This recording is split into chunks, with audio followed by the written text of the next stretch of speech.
पहले तो मैं आपको ये बताना चाहता हूँ कि इस राज्यसभा में जो आज अड़चनें पैदा हो रही है उसके लिए सरकार जिम्मेदार है।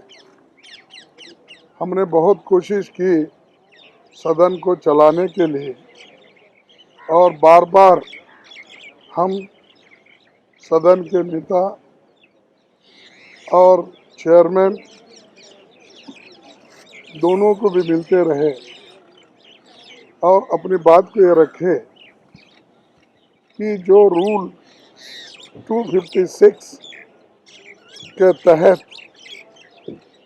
जब आप उनको सस्पेंड कर रहे हैं तो उस रूल्स के मुताबिक ही वो सस्पेंड कर सकते हैं, लेकिन उन्होंने उन रूल्स को छोड़ दिया और गलत तरीके से उन्होंने जो मानसून सेशन में घटनाएं घटी थी तो उसको फिर से उन्होंने इस विंटर सेशन में लाकर हमारे 12 सदस्यों को निलंबित किया।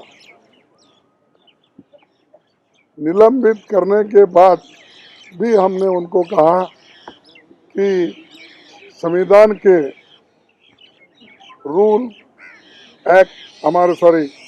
आर्टिकल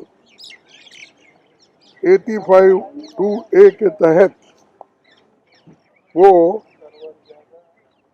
हमको बर्खास्त नहीं कर सकते जब तक हर एक व्यक्ति की क्या गलती है, हर एक सदस्य क्या किया, उसके बारे में उसको पहला नेमिंग करना चाहिए। भाई आपको इस वजह से सस्पेंड कर रहे हैं, ऐसे पूरे 12 लोगों को पूछना पड़ेगा।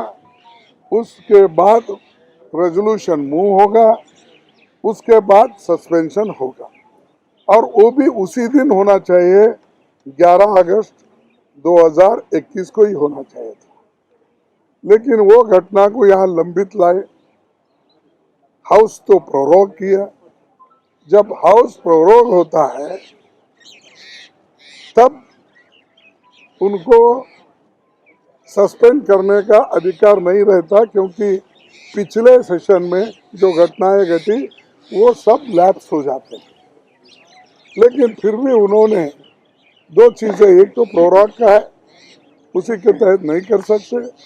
दूसरा ये है कि एडजर्नमेंट, अगर हाउस एडजर्न होता तो उनको वो हक मिलता था, लेकिन फिर भी संविधान के तहत भी उनके कदम नहीं है और रूल्स के तहत भी उनके ये एक्शंस नहीं है। तो ये जो अनडेमोक्रेटिक तरीके से जो सस्पेंड हो रहा है, हम बार बार चेयरमैन से निवेदन कर रहे हैं कि चेयरमैन साहब, आप इस संविधान के रक्षक हो और हमारे मेंबर्स के हकूक को आप हिफाजत करना ये आपका फर्ज होता है। तो भी सरकार के दबाव में है, क्या सरकार नहीं चाहती, सरकार क्या गलत डायरेक्शन उनको दे रही है, हमको मालूम नहीं हो रहा, लेकिन हमको तो बर्खास्त किए। इस मध्य में हम बहुत से चीजें भी उठाना चाहते थे, जैसा कि इन्फ्लेशन का था, नागालैंड का भी था। तो ये चीजें हम जब उठाना चाहते थे तो हाउस ऑर्डर में होना एक, और हमारे 12 सदस्यों को उन्होंने जो सस्पेंड किया है उसको वापस लेना और उस सदन में उनको चर्चे में हिस्सा लेने के लिए हम उनको विनती कर रहे हैं। तब उन्होंने नहीं माना, बार बार अर्जन किया और हर एक घंटे को अर्जन करते, दिन में कम से कम 6 बार 7 बार अर्जन करते हैं। तो इससे ये लगता है कि सरकार की मंशा सदन को चलाने का नहीं है, डिस्कशन करने का उनकी मंशा नहीं है। और जो लोग वोकल लोग हैं, बात करने वाले लोग हैं, उनको बाहर रख के अगर हम सदन चलाएंगे तो लोग भी हमको पूछेंगे, हमारे सदस्य भी पूछेंगे, भाई हमको तो बाहर आपने रखा है और सदन वैसे ही चल रही है। तो इसलिए हम ये चाहते थे कि तमाम लोग, सभी पार्टी के नेता लोग एक होकर हमने ये निर्णय किया कि जब तक वो अंदर नहीं आएंगे, उनका सस्पेंशन रिवोक नहीं होगा, तब तक हमारी ये जो लड़ाई है ये चालू रहेगी। और ये हम विनती करते हैं उनसे कि ये अच्छा नहीं है, वो वापस लो और सुगम रीति से सदन चलाए।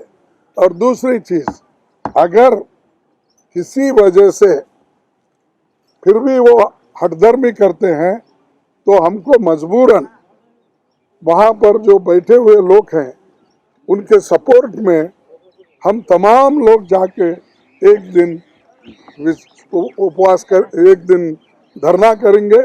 और हम लोकसभा के सदस्यों को भी अपील किए हैं कि जब भी उनको मौका मिलता है कि उस धरना में शामिल हो।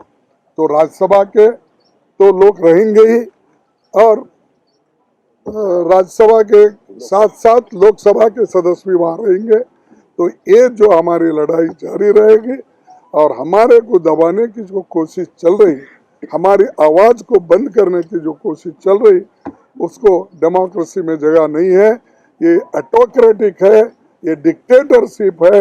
और आज मोदी जी डिक्टेटरशिप के साथ सदन चलाना चाहते हैं, हुकूमत चलाना चाहते हैं। इसको हम कभी भी होने नहीं देंगे, हम लड़ते रहेंगे। तो इसके बाद हमारे डीएम के नेता है, सभी नेता एक एक दो बात करेंगे, इसलिए मैं उनसे रिक्वेस्ट करूंगा कि वो अपनी बात रखें।